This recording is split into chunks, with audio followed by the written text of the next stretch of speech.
অনেকগুলো কাজ বেরোলে, খুব সাকসেসফুলি কাজ বেরোলে সেটা ভালো লাগে, নাকি আউটিং একটা প্ল্যান থাকলে, বড় প্ল্যান, কোনটা পার্সোনাল লাইফে ভালো ঈদ যায়? ভালো ঈদের সংজ্ঞা কি? আসলে এখন এই সময়ে এসে ভালো ঈদ খুব ডিফিকাল্ট, কারণ দেখা যায় খুব বেড়াতে ইচ্ছে করে, একটা আউটিংয়ে যেতে ইচ্ছে করে, ভালো কিছু ভালো কোথাও।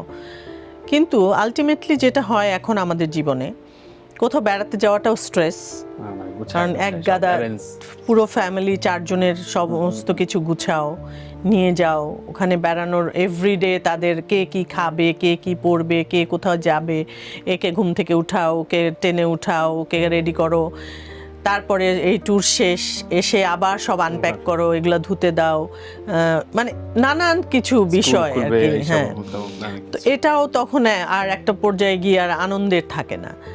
তারপর ঈদ মানে হচ্ছে অনেক টাকার একটা ব্যাপার, এর শপিং, ওর শপিং, একে দাও তাকে দাও, এই করো ওই করো, মানে বিশাল একটা ব্যাপার।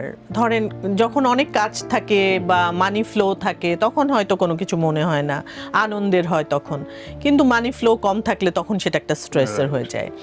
আবার ধরেন শরীর ভালো না থাকলে, যে ভালো লাগছে না, আমার ইচ্ছে করছে না যে আমি এবার এই রান্না করব, ওই রান্না করব, একে খাওয়াবো তাকে খাওয়াবো, ইচ্ছে করছে না, কিন্তু লাইফে না একটা রুটিন হয়ে যায়।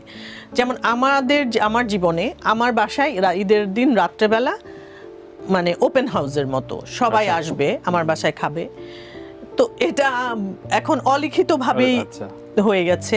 এখন ধরেন আমি, আমার শরীর ভালো থাকুক খারাপ থাকুক, এই অ্যারেঞ্জমেন্ট আমাকে করতেই হবে।